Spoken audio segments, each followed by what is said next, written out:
So then, time for the Wowhead Economy Weekly Wrap-Up. This is episode number 184. We go through this each and every Monday, and it's we first and foremost got to give a big shout out to Samadan, who puts this little report together for us each and every week. You can check Samadan out either on his YouTube channel or he streams over on Twitch. We have, I would imagine, a lot to talk about this week, mainly considering patch 9.1 has launched, so let's just dive straight into it. What to do for goal making in patch 9.1? This question is on the lips of many people right now. There is actually a bunch of stuff you can do. Now, for the most part, people are focusing on Korthia and building up their reputations, but we've got to remember there's a raid coming out in literally a few days at this point. Being prepared and planned ahead of time for that can be very, very lucrative for goal makers. Things to recommend you do on your main: follow the main storyline and unlock Korthia on your ults. This is quite a good thing to get up and running with. If they're crafting ults, you want to get them into Korthia as fast as possible. Keep yourself up to date with max renown and unlock flying. Flying comes at renown 44 as well. It's weird just how much of the game opens up when you hit renown 44. We're going to get access to legendaries at renown 44. We're going to be able to unlock flying at the same time, and then when you get honoured with the Death's Advance, you're going to unlock the Crafter's Mark 3, and some people have already been able to get to tier 4 with the Archivist Codex to unlock the Crafter's Mark of the Chained Isle. Stuff's popping off, and it's all going to start really kicking into full gear after the first reset, which is coming in a day or so's time, depending on when you watch this. For each of your armor crafting characters, so that's going to be your tailors, your leatherworkers, your blacksmiths, and your jewel crafters. Death's Advance Death's Advance to Honoured will get you Crafter's Mark 3, and probably Tome of Origins is unlocked to Honoured. Oh, no, you don't. Unless Blizzard have changed something, you do not need Honoured with the Death's Advance to use the Tome of Origins. This is a quest reward. This is a quest reward that gets given to you on completion of the part of the campaign quest. You don't need Honoured. And the only way you'll need Honoured is if Blizzard have changed something since the PTR, which I hope they haven't done. But anyway, either way, reputation for the Archivist Codex will unlock the Crafter's Mark of the Chained Isle. This is unlocked at tier 4. Now, some people are already there. You may have seen item level 230 gear on your auction house already. Big public service announcement: if you are looking to buy some of this item level 230 gear, it's unique equipped. You can only equip one piece of it, so don't make that mistake of buying out an entire set, because then you're going to be left with a lot of items that you can't do anything with, and you're probably going to have to resort to just trying to sell them again to recuperate your gold, or maybe look at sending it to an alt or something like that. But you can only equip one piece of this item level 230 gear. Don't make the mistake I've already seen many people do. It's also suggested to skill up to at least rank 3 with your legendaries, preferably rank 4, but rank 3 being the minimum, as this will give you the ability to start making the new legendaries, the new rank 5 and the rank 6. This is assuming that you keep on curve with your renown and you do the campaign. Base legendaries will be able to be crafted at rank 5 and rank 6 next week, or after this next coming reset. People won't be able to take those base items to the rune carver and actually make a legendary out of it yet, but people will be planning ahead. I would imagine to see the prices of base items at both rank 5 and rank 6 be a little bit eye-watering for some people, but we'll talk about that in a little bit more detail later. For your level 60 characters, you want to make sure that you get them into Korthia and start farming your dailies. Korthite crystals are a hot commodity. There's a couple of videos on my channel recently talking about not only what you should value your Korthite crystals for, but I've put together a bit of an ultimate farming guide on how to go out and get as many of them as possible in as short as time as possible to maximise your returns on them, so make sure you check those videos out. It's also advised to set up your command tables for steady gold. One of the biggest issues with the command tables in patch 9.0 was the anima cost of doing it. The anima drought is a little bit less of a thing in patch 9.1, Patch 9.1 brings a whole new bunch of sources for anima. Virtually anything you do in Korthia, you get anima for it.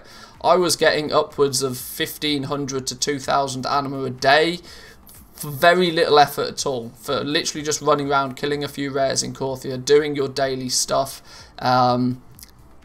Yeah, getting a steady supply of anima to fuel your mission table is not going to be an issue anymore. So get going, go get those 17 followers, go get them leveled up, and start making a chunk of cash with your mission tables.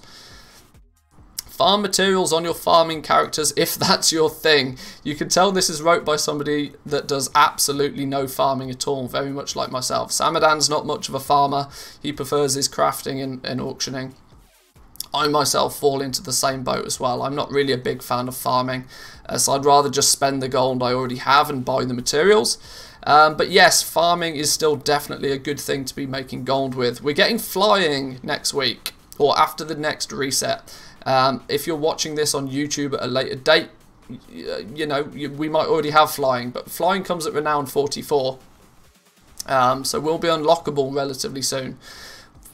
Farming for your materials, or farming for materials in general when we get flying, is going to be much quicker, much easier, and a lot less of a headache. So I imagine a lot of people will be doing it. Stay tuned if you're watching this on YouTube, as there will be a bunch of guides on how to fly around and gather up as many materials in each of the zones as possible. I want to make sure that people have some good routes on hand so that they can spend as little time farming and make as much gold as possible. This isn't really so much of a farming channel, but I do like to make sure that everybody, regardless of their level of gold making, has some good content to utilize. And then finally, set up alchemy and enchanting if you haven't already. These are, for the most part, relatively seasonal professions. As and when the raid is popping off, these professions are also popping off. Alchemy for obvious reasons, you're making potions, you're making flasks. Enchanting because you're then making the enchants for when everybody gets their new gear. One thing that probably should have been added to this list is also cooking. Cooking is an absolute cash cow when it's raiding season.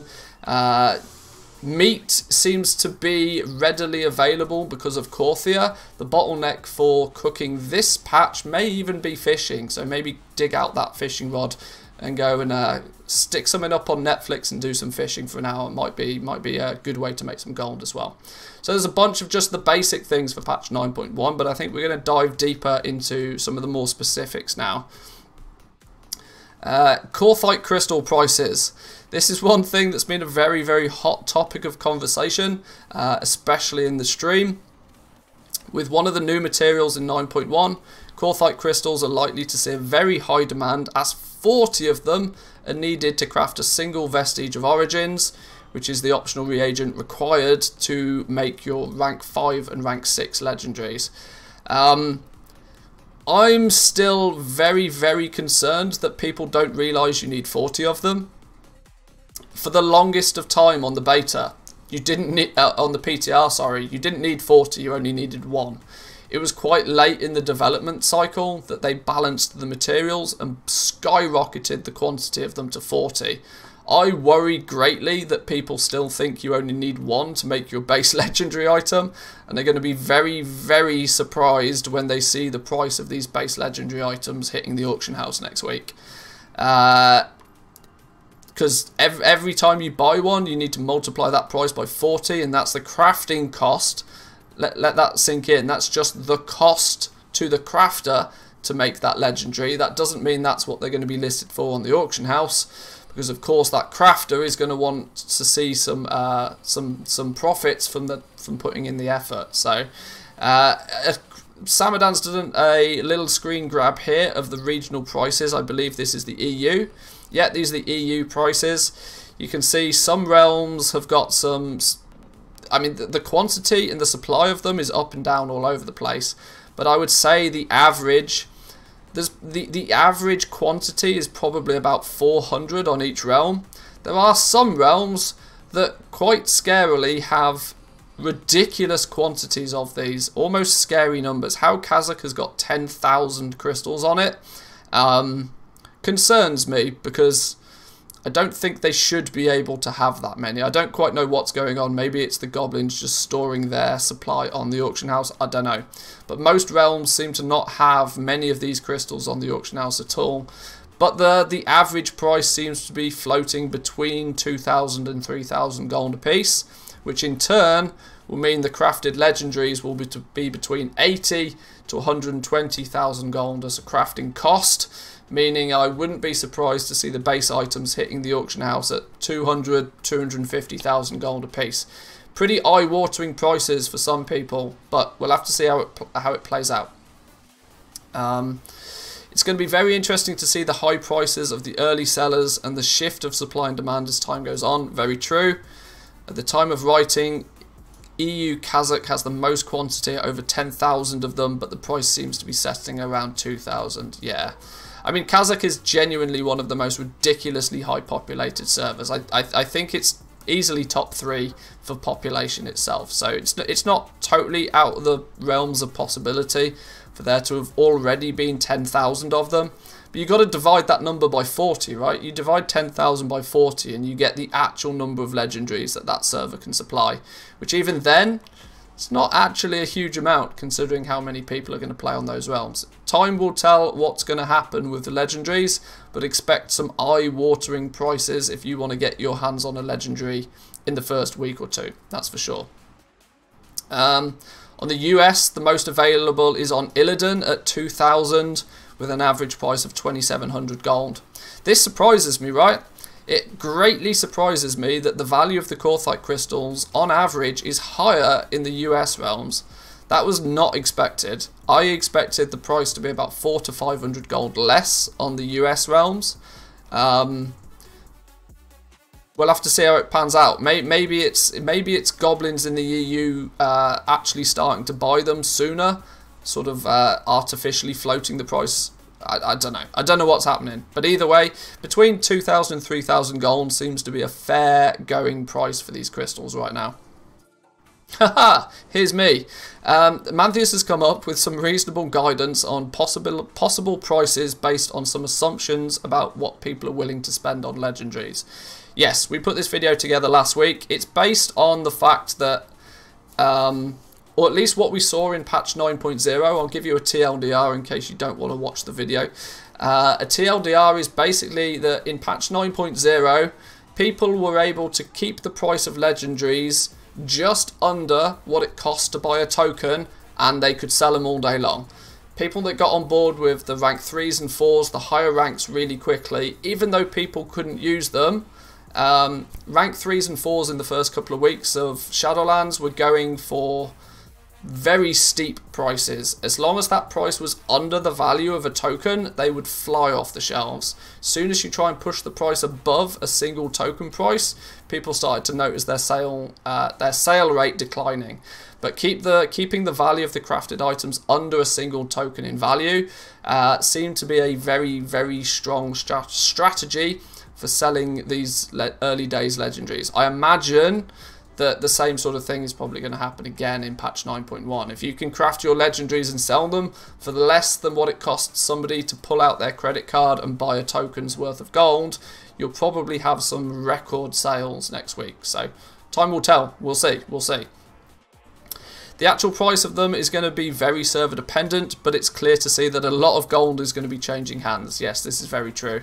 Very true. If you're out there farming the Korthite crystals, you'll probably make a boatload of cash. If you're crafting legendaries, you'll probably make a boatload of cash. And if you're just buying them to have a legendary, expect to be spending a lot of cash. That is for sure. Deeps42 also brings up a very valid point about the issue of supply and demand. They're on a high pop server in the NA. They're looking at the auction house right now, and the Korthite crystals are plummeting in value. Picked up 10 at around 1,500 gold. However, the total available for sale is less than 900, which is only actually enough to make 22 legendaries. I think this week will likely be the week with the most surplus of Korthite available, as there are about 7 one-time only Korthite nodes that you can loot. Yeah, there's a lot of treasures in Korthia that are one-time treasures. Once you've picked them up, That's it. Which probably means that people have ran round Korthia, picked these treasures up. Oh, great, got a crystal. Bang it on the auction house. They won't ever be able to do that again, though. Meaning that there's a huge spike in supply this first week in Korthite crystals. Next week, though, they're going to be a lot rarer than people realise. And this is why I think buying them up at that 2,000-3,000 gold price, it's not the worst idea. Even if you're not a crafter, you can pick up a few, and I can almost guarantee that you'll sell them for more when the real demand for these legendaries kicks in. Bringing it together, I feel that the prices are going to skyrocket next week when they're actually usable. And it feels like WSBG's... What? Huh? Wall Street Bets? I don't know. My measly 350k bankroll on all of them below 3k. Yeah, this is one thing to be careful though. They're still expensive. Like 2,000 to 3,000 gold for a single Korthite crystal. I know for many players out there is still considered a lot of gold. Do not dump all your gold into a potential flip on something like this. The price is super volatile. It's ridiculously risky right now. It's safe to say the legendary market, through Blizzard's own design philosophy, is designed for those that have a lot of gold already and are willing to take some bigger risks. If you're still sub 1 million gold, I would probably steer clear of this market. In fact, I would probably focus on this market, but focus on it from a gathering perspective. You'd probably want to be getting your hands on as many of these crystals as possible and selling them to those crafters that are willing to take those big risks. With big risks often come big rewards, but at the same time a big risk can always fall flat on its face. If you dump all your hard-earned 350,000 gold into something and it goes pear-shaped, you're going to be a sad panda, so just be careful. Let's take a little look at what Mobile Shrine Bear has to say. They make a very valid point on how much the auction house does not always reflect the amount that people have. Don't fall for the only X on the auction house trap. For every piece that you see, there's countless others being hoarded by people thinking thinking the same things that you are.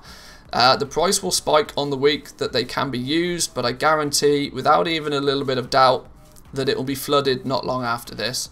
If the patches launched with those recipes available, it would be a different story. Goblins wouldn't have had time to stockpile with alt armies and flood on reset days. Ironically, goblins don't really care so much about the alt armies, because goblins will just spend their gold on buying them when they hit the auction house. There are people out there that for sure have been kind of taking off the bottom 10% of these crystals all week, and I've seen people telling me that they've got 2,000, 3,000, 4,000, 5,000 crystals already stockpiled. But let's not forget, even if you've got 4,000 crystals stockpiled already, that's only 100 legendaries. I know that sounds ridiculous to say, but if there's more than 100 people that want a legendary, you're still absolutely fine. So they're going to be scarce. They're going to be rare next week when the demand kicks in for sure.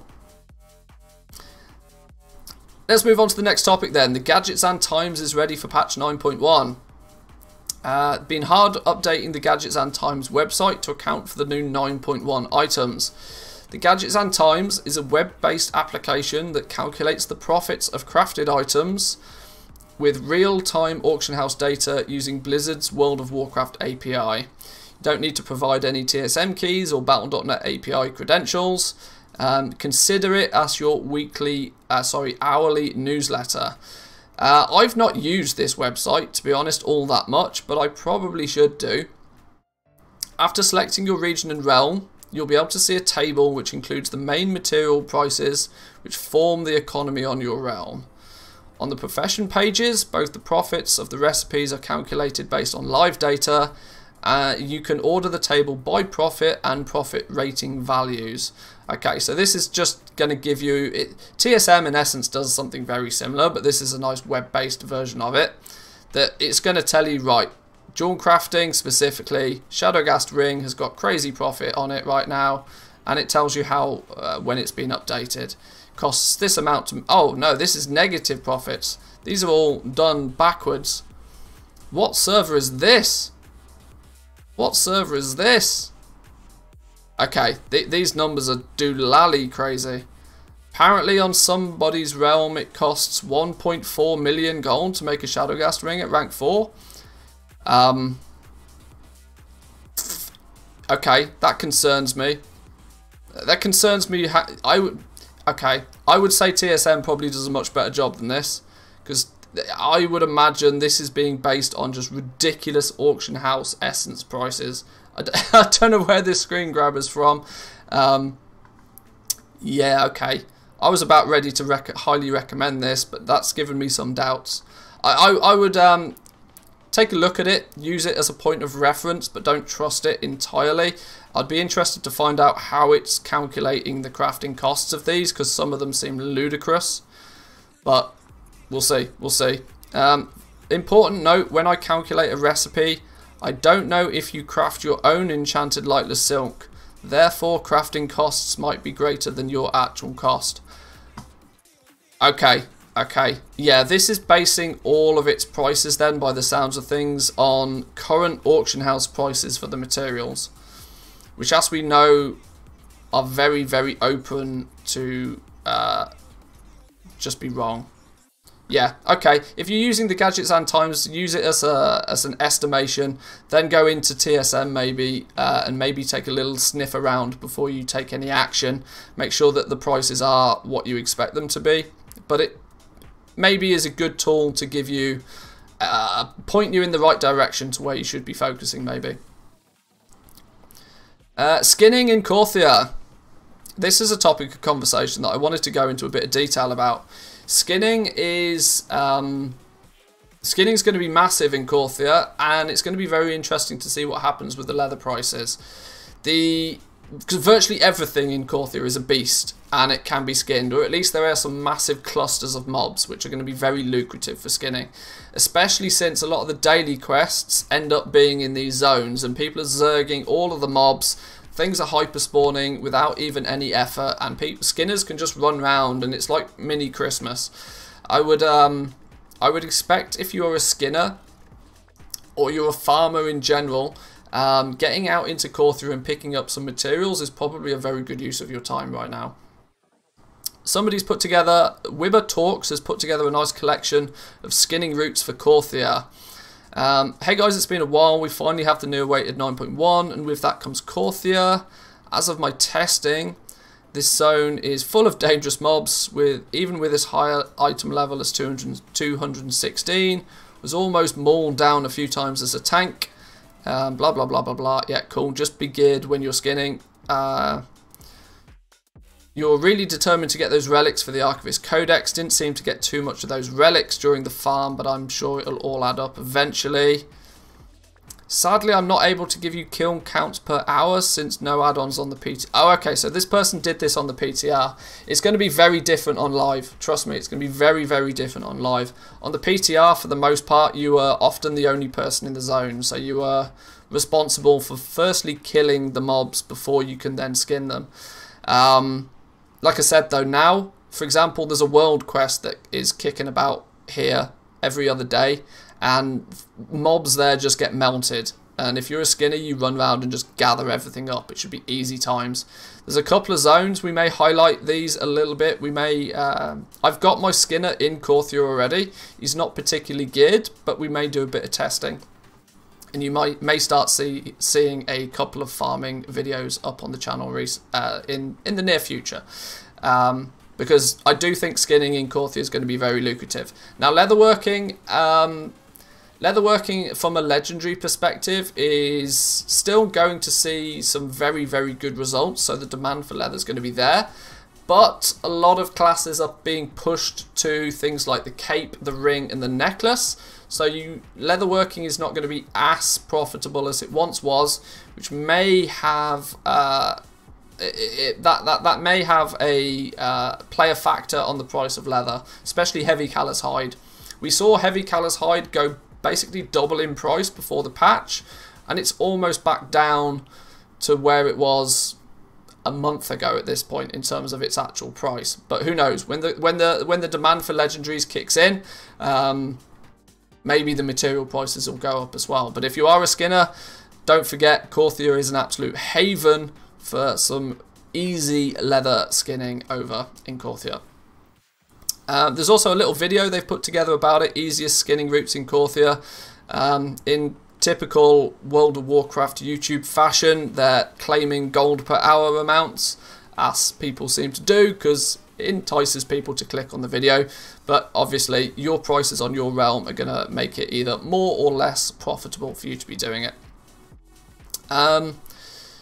Bloody gold purse nerf. I'm amazed this has made its way into the weekly wrap-up, but it has. The bloody gold purse, for those who are uneducated, was from the Warlords of Draenor garrison. It used to give you 50 gold, but apparently it's now been changed to 3 silver 70.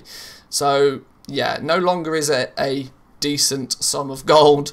This probably only affects people that were still to this day churning through the garrison for some basically free, or as near to free raw gold. I don't know just how many people were utilizing this, because actually setting up the garrison nowadays is just too much like hard work for many people. Unless you've already done it years in the past, it's just a bit of a pain in the ass to do. Did not see a post on this, just wanted to let everybody know that it's been nerfed. Used to give me 50 gold a bag, now gives like 3 silver. I will miss having about 10k gold a week from this. Not that much, I know, but I enjoyed the mindlessness of it. This seems to be a common thing. Blizzard seems to be nerfing absolutely anything that's quote-unquote valuable from past expansions. They really, really want people to be playing the current expansion, even if they're just doing mindless stuff, right? Your callings, for example, is the one that comes to mind initially. They would much rather you be doing your callings for a few thousand gold a day than playing your Warlords of Draenor garrison. If you're doing the Warlords of Draenor garrison, you're unlikely to be interacting with any of the current content stuff, and they want to prioritize people into the current content stuff, presumably meaning that they're just going through with a bit of a nerf hammer on anything from past expansions. We've seen this already. We saw a lot of the vendor values for past expansion content, namely crafted gear, get nerfed into the ground. It wasn't all that long ago they nerfed the legacy raiding. It used to be good for 10-15,000 gold a week to just run through like Cataclysm dungeons and raids, for example. They nerfed that, they squished that into the ground. I think they just want everybody playing Shadowlands where possible. There's a card update, so a few people have been worried about the nerf card. They're worried that the cards might also have been affected. After flipping 20,000 cards since the patch, I haven't seen any changes. So you keep on flipping, my friends. You should have an average of 4.6 gold per card, courtesy of Drizzling Rose there. So these are the, what they call Card of Omens. Are they called Card of Omens? I'm sure my Twitch chat will let me know. But the Card of Omens that you, or the you know, it's like the scratch offs. You flip them and it could either be a 5,000 gold card or it could be 10 cents. You can craft them pretty much en masse with your scribe hut in the garrison.